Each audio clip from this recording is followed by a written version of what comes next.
கர்த்தருடைய மகா பரிசுத்த நாமத்திற்கு மகிமை உண்டாவதாக. நெகேமியா 2ஆம் அதிகாரம் 8ஆம் வசனம்.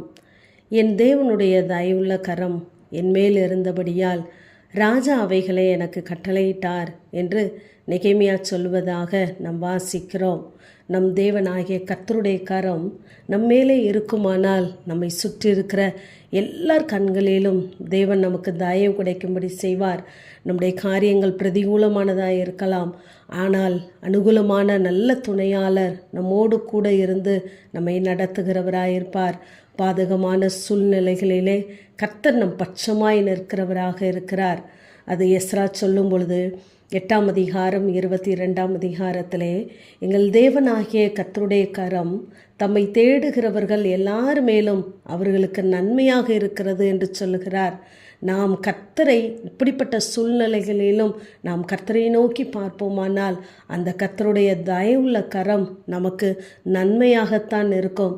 ஏனென்றால் தேவனுடைய கரத்திலே தீமை என்பது இல்லை. ஆகவே நன்மை செய்கிற தேவ கரம் நம்மேலே இருக்க வேண்டுமென்றால் நாம் கர்த்தரை ராஜாவை நோக்கி பார்க்கிறவர்களாக இருக்க வேண்டும். ஏனென்றால் அங்கிருந்து தான் நமக்கு வேண்டிய கட்டளை, நமக்கு வேண்டிய சமாதானம், நமக்கு வேண்டிய பதில் இருக்கிறது. இங்கு நெகேமியா 1ஆம் அதிகாரத்திலே நாம் பார்ப்போமானால், அவர் அந்த எருசலேமின் அலங்கம் இடிக்கப்பட்டது, தீக்கிரையானது என்று கேள்விப்பட்ட உடனே அவர் என்ன செய்கிறார் என்றால் கர்த்தருடைய சமூகத்தை தான் பார்க்கிறார்.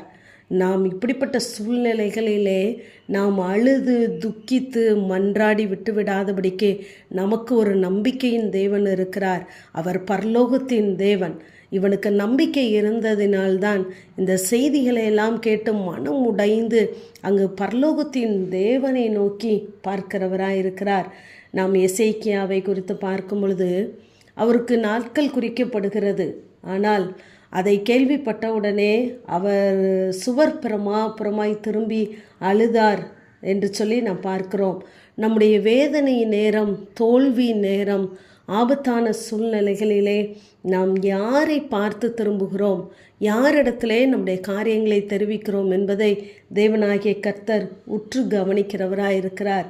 ஆகவேதான் இந்த நெகேமியா அலங்கம் இடிக்கப்பட்டது என்று சொன்ன உடனே பரலோகத்தின் தேவனை நோக்கி பார்க்கிறார்.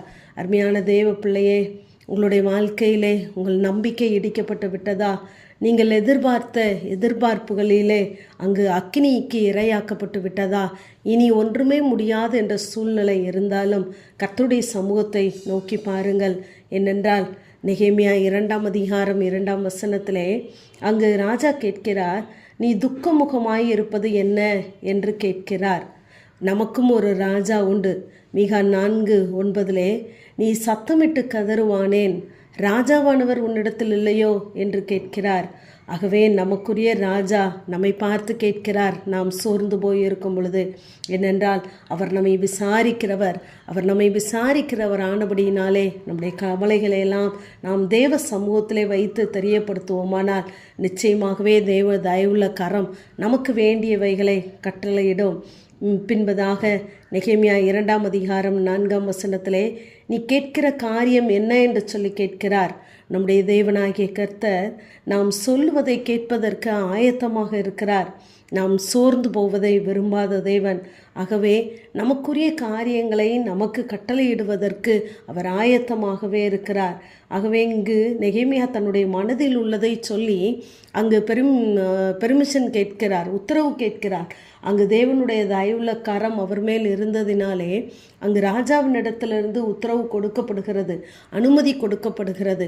ஆகவே நாம் எதை செய்தாலும் கர்த்தர் நம்முடைய மனதிலே ஒரு பாரத்தை வைப்பாரானால் அதை செய்வதற்கு தேவ வழி நடத்துதலை நாம் கேட்கிறவர்களாய் இருக்க வேண்டும்.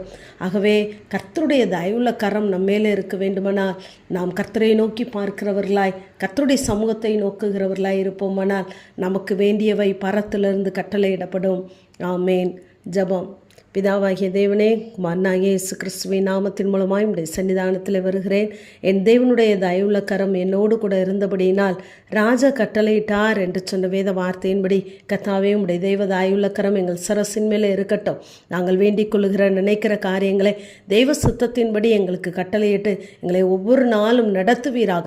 உடைய தயவுள்ள கரங்களிலே எங்களை அர்ப்பணிக்கிறோம். இயேசுவின் மூலம் ஜெபம் கேளும் எங்கள் நல்ல பிதாவே, ஆமேன்.